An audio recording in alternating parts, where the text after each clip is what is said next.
Shalom semuanya. Menurut kalender Ibrani, dari tanggal 3 Oktober 2024 sampai dengan 23 September 2025, kita memasuki tahun 5785, yaitu tahun PH. PH artinya 85. P itu angka 80. H merupakan huruf kelima dari alfabet Ibrani. Gambaran huruf P adalah sebuah mulut. Sedangkan angka 5 adalah kasih karunia. Angka 5 muncul 2 kali, yaitu berarti kasih karunia ganda akan dicurahkan. Katakan amin. Kunci untuk mendapatkan kasih karunia ganda adalah mulut. Ingat bahwa kita masih berada di dekade P, di mana kita diingatkan tentang peranan mulut, termasuk ucapan, lidah, termasuk juga apa yang diketik di media sosial. Amsal 18 ayat 21 berkata, hidup dan mati dikuasai lidah.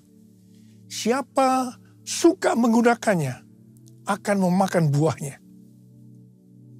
Tuhan Yesus berkata dalam Matius 12 ayat 36 dan 37, Aku berkata kepadamu, setiap kata gegabah yang diucapkan orang akan dipertanggungjawabkannya pada hari penghakiman. Sebab menurut ucapanmu engkau akan dibenarkan, dan menurut ucapanmu pula engkau akan dihukum. Karena itu kita harus menjaga mulut, ucapan, lidah, apa yang diketik, dan menggunakannya untuk memuliakan Tuhan. Berkata benar dan membangun, serta menjauh dari kejahatan mulut dan saksi dusta. Ada kalanya Tuhan menghendaki agar kita berdiam diri. Puasa berbicara sebagai tindakan penguasaan diri. Ini juga adalah salah satu bentuk strategi peperangan rohani. Ingat waktu bangsa Israel menghancurkan tembok Yerikho. Kita baru meninggalkan tahun P Dalet 84 yang berbicara tentang pintu yang terbuka dan hanya orang yang merendahkan diri yang bisa memasuki pintu itu. Orang yang merendahkan dirinya, salah satu cirinya bisa lihat dari mulut, ucapan, lidah, dan apa yang diketik. Tahun 5785 ini merupakan kelanjutan dari tahun 5784, di mana merupakan tahun tiba-tiba. Tiba-tiba terjadi hal-hal yang belum pernah terjadi sebelumnya. Termasuk peperangan, bencana alam, kekacauan, keributan, dan termasuk juga pemurnian dalam gerejanya. Makna tahun 5785 adalah tahun menyambut kedatangan Roh Kudus, yang membuat umat Tuhan merasa butuh dan mengingini Roh Kudus. Akan banyak terdengar orang-orang yang berseru-seru, "Kami memerlukan Engkau, Roh Kudus.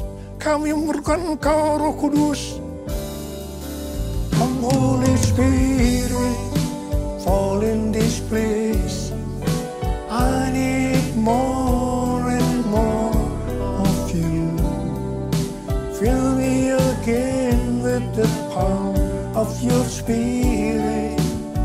Lord, I'm crying out for more and more of you.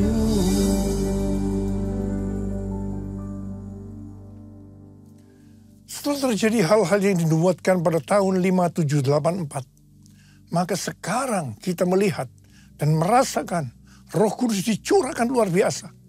Pentakosta ketiga sedang dicurahkan luar biasa. Harvest now, Jesus for everyone. Harvest now, Jesus for everyone. Gambaran kuno dari huruf He adalah seperti orang yang mengangkat tangan.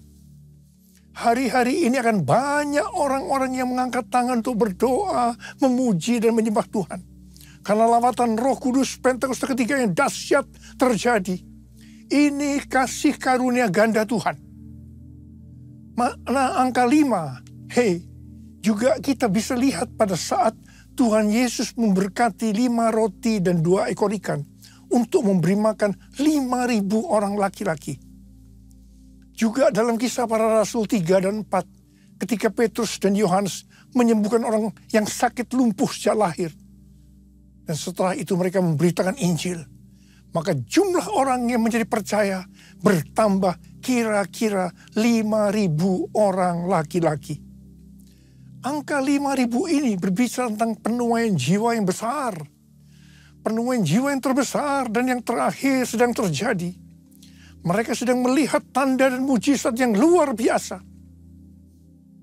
Pada saat Roh Kudus dicurahkan, maka akan terjadi seperti yang dituliskan dalam Yesaya 32 ayat 15 sampai 17 yang berkata, "Sampai dicurahkan kepada kita roh dari atas, maka padang gurun akan menjadi kebun buah-buahan. Dan kebun buah-buahan itu akan dianggap hutan. Di padang gurun selalu akan berlaku keadilan. Dan di kebun buah-buahan akan tetap ada kebenaran. Di mana ada kebenaran, di situ akan tumbuh damai sejahtera. Dan akibat kebenaran ialah ketenangan dan ketentraman untuk selama-lamanya." Sebelum Roh Kudus dicurahkan dalam hidup kita, sebelum kita dipenuhi dengan Roh Kudus, maka kita ini diibaratkan sebagai padang gurun. Keadilan akan tinggal di padang gurun. Jadi yang dituntut selalu keadilan. Mata ganti mata, gigi ganti gigi, tidak ada maaf bagimu. Tapi pada saat kita dipenuhi Roh Kudus, maka kita diibaratkan menjadi kebun buah-buahan. Kita akan berbuah dengan lebatnya. Kita selalu akan melakukan kebenaran. Dikatakan di mana ada kebenaran, di situ akan ada damai sejahtera. Buah dari damai sejahtera ialah ketenangan dan ketentraman untuk selama-lamanya. Amin.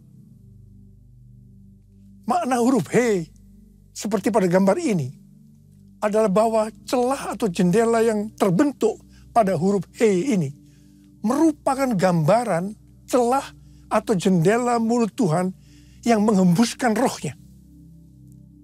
Perhatikan juga cara pelafalan huruf ini. Pun seperti orang yang menghembuskan nafasnya. He. Nama Abram berubah menjadi Abraham karena ditambah dengan huruf He. Yang artinya Abram menjadi Abraham karena ada hembusan Roh Kudus. Ada pewahyuan. Hembusan Roh Kudus atau pewahyuan akan membuat banyak orang menjadi berani dan bertindak dengan iman seperti Abraham yang taat pada perintah Tuhan. Abraham taat untuk menuju kemana Tuhan memanggil.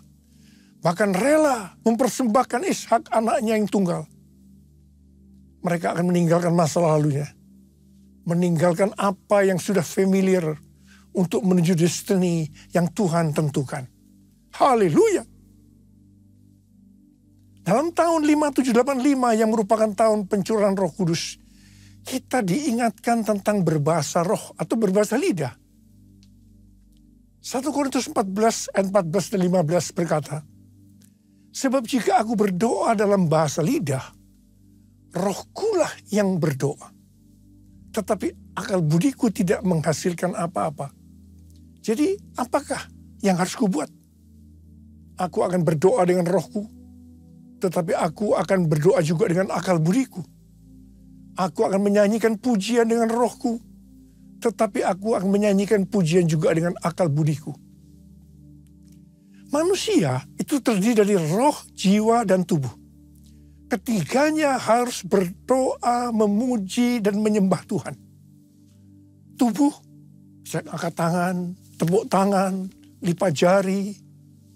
Jiwa atau akal budi, dengan menggunakan bahasa yang kita mengerti. Tetapi kalau roh, itu harus dengan bahasa roh atau bahasa lidah. Kalau tidak berbahasa roh atau berbahasa lidah, berarti ada sesuatu yang kurang. Tidak sempurna. Karena itu saya harus terus berdoa buat kita semua. Supaya kita bisa berbahasa roh. Berbahasa lidah. Rasul Paulus berkata, aku mengucap syukur kepada Allah bahwa aku berbicara dalam bahasa lidah lebih daripada kamu semua. Ada pertanyaan, mengapa dalam ibadah orang berbahasa roh bersamaan? Padahal 1 Korintus 14 ayat 27 dan 28 berkata bahwa hanya 2-3 orang yang boleh berbahasa roh. Satu persatu dan harus ditafsirkan. Nah, bedakan. Karunia bahasa roh untuk tujuan nubuatan dari atas ke bawah itu untuk membangun jemaat. Itu di 1 Korintus 14 ayat 27 dan 28. Hanya 2-3 orang bergantian yang boleh berkata dengan bahasa roh disertai penafsirannya. Tetapi kalau bahasa roh sebagai tanda awal baptisan Roh Kudus untuk tujuan penyembahan, artinya dari bawah ke atas untuk membangun diri sendiri. Ini boleh digunakan bersama dalam ibadah seperti 120 orang pada hari Raya Pentakosta. Atau 12 murid di Efesus dan lain-lainnya. Ku buka hati untuk Roh Tuhan. Ku buka hati menyembah-Mu Yesus. Jamahlah kami, penuhi kami dengan kuasa Allah Maha Tinggi. Jamahlah kami, penuhi kami dengan kuasa Allah Maha Tinggi. Memasuki tahun 5785 yang merupakan tahun pencurahan Roh Kudus dan tahun kasih karunia ganda, kita juga harus memandang harta atau kekayaan yang Tuhan berikan dengan hati-hati agar kita menyenangkan hati Tuhan. sehubungan dengan berkat atau kekayaan yang Tuhan berikan kepada kita, maka teologi GBI bukan teologi kemakmuran atau teologi kemiskinan, teologi penderitaan, tetapi teologi penata layanan. Artinya harus seimbang dalam mengelola talenta atau kekayaan yang Tuhan berikan kepada kita. Jadi prinsip mengenai yang pertama, pandangan terhadap kekayaan. Teologi kemiskinan itu berkata dosa. Teologi kemakmuran berkata itu kebenaran. Tetapi teologi penata layanan berkata itu tanggung jawab. Hal yang kedua, saya bekerja untuk, menurut teologi kemiskinan, sekedar memenuhi kebutuhan. Tetapi teologi kemakmuran berkata ingin jadi kaya. Tapi teologi penata layanan itu untuk melayani Tuhan. Orang berdosa, menurut teologi kemiskinan, itu adalah orang kaya. Tapi menurut teologi kemakmuran, itu orang miskin. Tetapi teologi penata layanan adalah orang yang tidak setia. Itu adalah orang yang berdosa.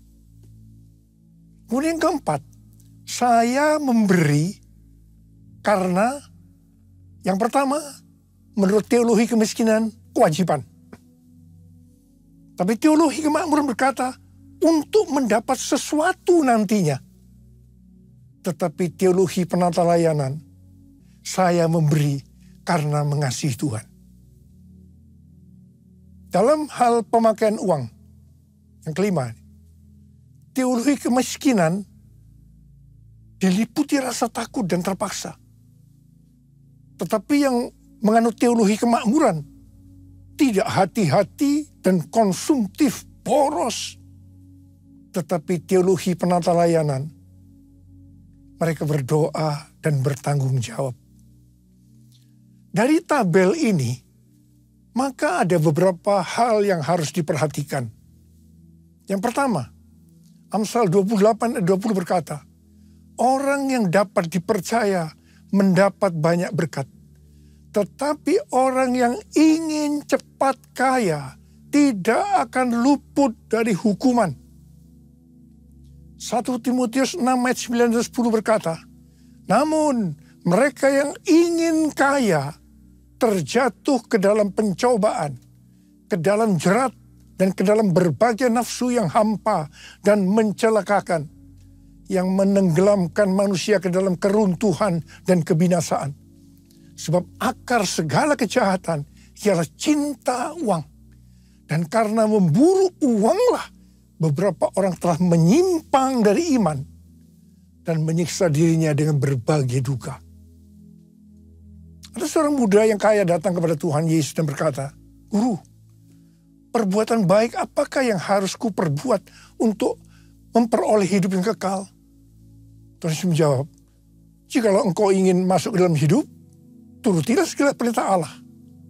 Perintah yang mana? Jangan membunuh, jangan berzina, jangan mencuri, jangan mengucapkan saksi dusta, hormatilah ayahmu dan ibumu, dan kasihilah sesamamu manusia seperti dirimu sendiri. Jawab orang muda itu, semua telah kuturuti, apalagi yang masih kurang? Yesus berkata, jikalau engkau hendak sempurna, pergilah, juallah apa yang kau miliki, dan berikanlah itu kepada orang-orang miskin, dan engkau akan memiliki harta di sorga. Kemudian datanglah kemari, dan ikutlah aku. Mendengar perkataan itu, pergilah orang muda yang kaya itu dengan sedih, sebab hartanya banyak. Yesus berkata kepada murid-muridnya, sukar sekali orang kaya masuk ke dalam kerajaan sorga. Lebih mudah seekor unta melewati lubang jarum daripada orang kaya masuk ke dalam kerajaan Allah. Mendengar itu murid-muridnya gempar, tercengang dan berkata, jika demikian, siapakah yang dapat diselamatkan? Yesus berkata, bagi manusia hal ini tidak mungkin. Tetapi bagi Allah segala sesuatu mungkin. Untuk bisa masuk kerajaan Allah, maka kita harus mengasihi Tuhan Yesus, Allah kita, dengan segenap hati, dengan segenap jiwa, dan dengan segenap akal budi, dan mengasihi sesama manusia seperti diri kita sendiri. Nah, orang muda yang kaya gagal mengasihi Tuhan Allah kita dengan segenap hati, jiwa, dan akal budi, karena hartanya banyak. Mazmur 62 ayat 11b berkata, apabila harta makin bertambah, janganlah hatimu melekat padanya. Jadi supaya hati kita tidak lekat pada harta, maka kita harus memberi. Alasannya karena mengasihi Tuhan, tidak yang lain-lain. 1 Timotius 6 ayat 17 dan 19 berkata, peringatkanlah orang kaya di dunia ini, agar mereka jangan tinggi hati dan jangan berharap pada sesuatu yang tak tentu seperti kekayaan, melainkan pada Allah yang dalam kekayaannya memberikan kepada kita segala sesuatu untuk dinikmati. Peringatkanlah agar mereka itu berbuat baik, menjadi kaya dalam perbuatan baik, suka memberi dan membagi. Dengan demikian, mereka mengumpulkan suatu harta sebagai dasar yang baik bagi dirinya di waktu yang akan datang untuk mencapai hidup yang sebenarnya. Saudara, kalau kita melihat ini, orang kaya masuk surga oleh karena mengikuti ayat ini. Sesuai dengan ayat tadi, kita melihat bahwa orang kaya bisa masuk surga. Sekali lagi diingatkan, kita memberi bukan karena kewajiban. Kita memberi bukan karena untuk mendapat sesuatu nantinya. Tetapi kita memberi karena mengasihi Tuhan. Aku mengasihi Engkau Yesus dengan segenap hatiku. Aku mengasihi Engkau Yesus dengan segenap jiwaku. Ku renungkan firman-Mu siang dan malam, ku pegang perintah-Mu dan ku lakukan. Engkau tahu ya Tuhan, tujuan hidupku hanyalah untuk menyenangkan hati-Mu. Menyenangkan hati-Mu, menyenangkan hati-Mu.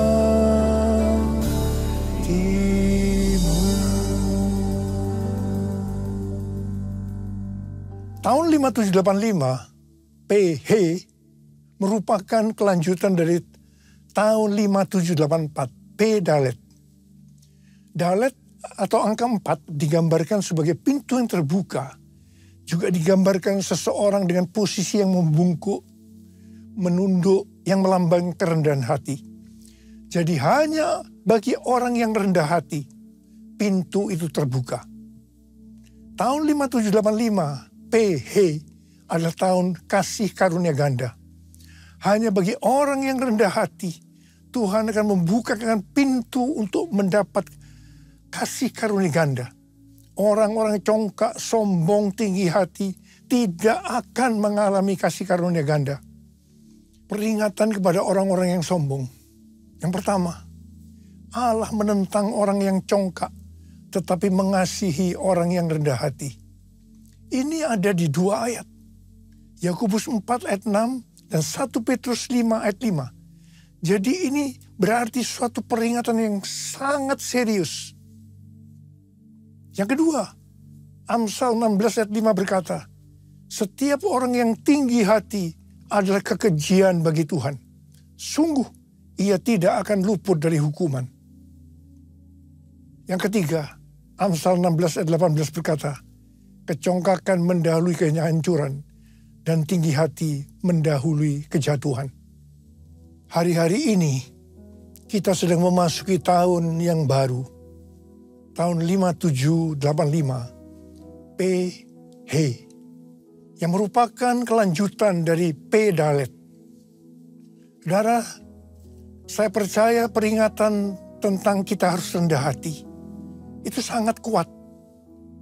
Sekali lagi, Tuhan sangat menentang orang congkak. Saya mau berdoa buat saudara. Mari, kita semua di hadapan Tuhan. Mungkin selama ini tanah gersang. Sehingga kesombongan muncul. Padang gurun.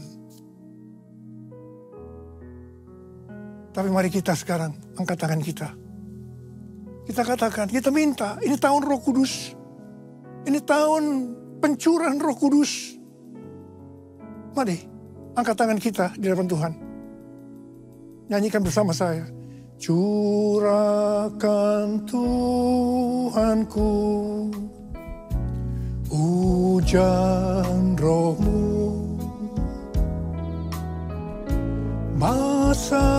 Basailah sekarang tanah gersang. Jesus, telah lama ku nanti, berikan kini. Lalu ku bersujud menyembah-Mu. Mari angkat tangan kita. Uria la la la shara la bala bala bala bala bala bala bala. Ora la bala bala bala bala.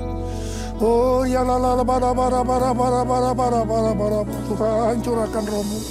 Curahkan Roh-Mu ya Tuhan, curahkan Roh-Mu. Biarlah padang gurun ini menjadi kebun buah-buahan. Kami yang congkak, ampuni kami Tuhan. Ampuni ya Tuhan. Buatlah kami menjadi rendah hati. Curahkan Roh-Mu, kami akan menerima Roh Kudus lebih lagi. Roh Kudus lebih lagi.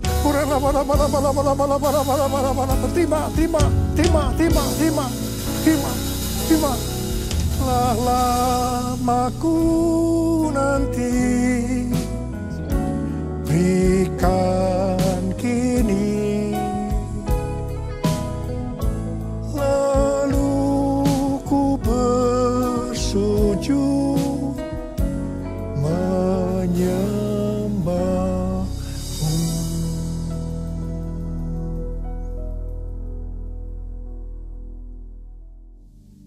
Mari kita akan masuk dalam perjamuan kudus.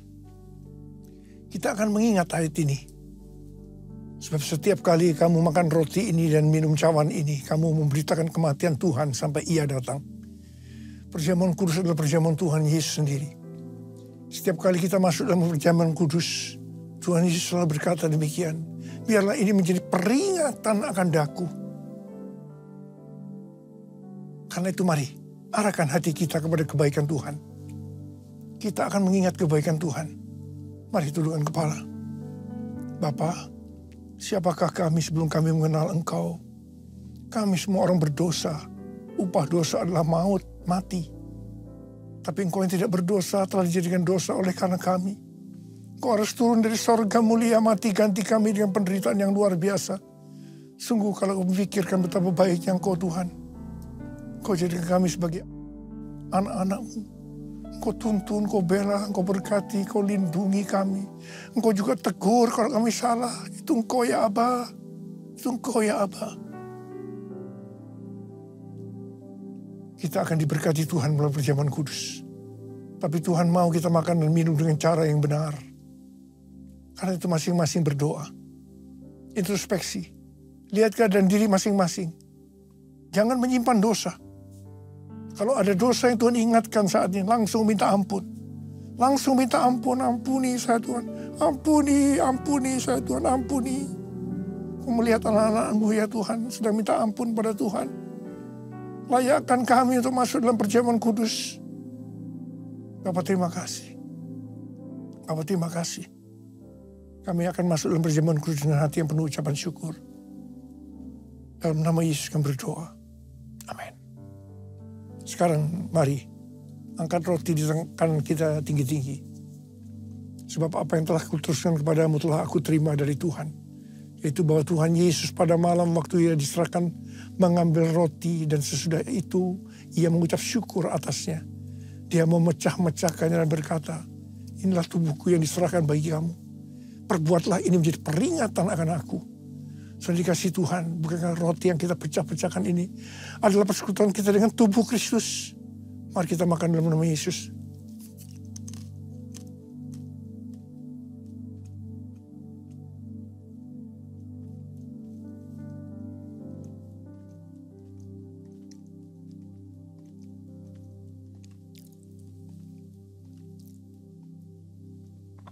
Angkat cawan di tangan kanan kita tinggi-tinggi. Demikian juga yang mengambil cawan sesudah makan lalu berkata, cawan ini adalah perjanjian baru yang dimeteraikan oleh darahku. Perbuatlah ini setiap kali kamu minumnya menjadi peringatan akan aku. Saudara dikasih Tuhan, bukan cawan pengucapan syukur yang atasnya kita ucapkan syukur adalah persekutuan kita dengan darah Yesus. Mari kita minum dalam nama Yesus.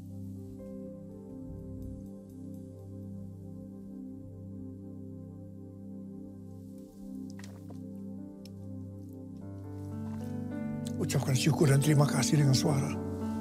Tuhan terima kasih. Tuhan terima kasih ya Tuhan. Terima kasih ya Tuhan. Oh Tuhan terima kasih. Terima kasih ya Tuhan.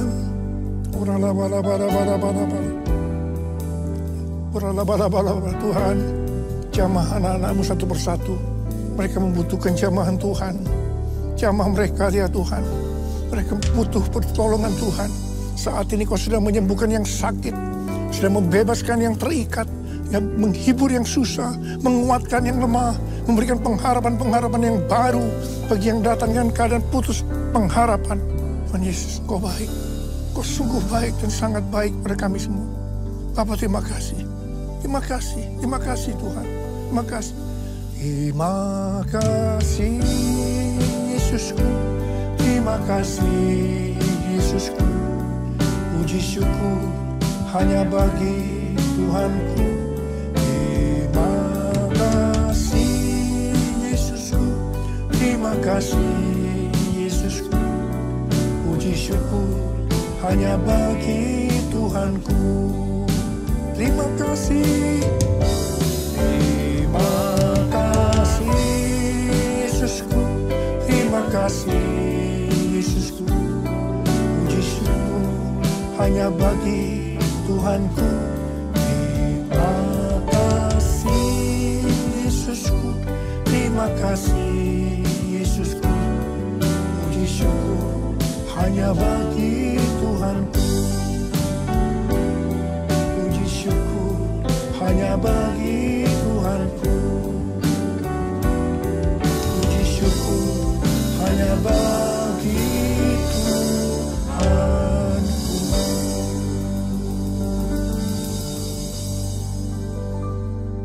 terimalah berkat Tuhan. Kasih karunia berlimpah-limpah daripada Allah Bapa dalam Anak yang tunggal Yesus Kristus. Persekutuan yang manis dengan Roh Kudus menyertai kita semua mulai hari ini. Sampai Tuhan Yesus datang menjemput kita di awan-awan. Dan bahkan sampai selama-lamanya. Yang percaya bersama-sama katakan, Amin.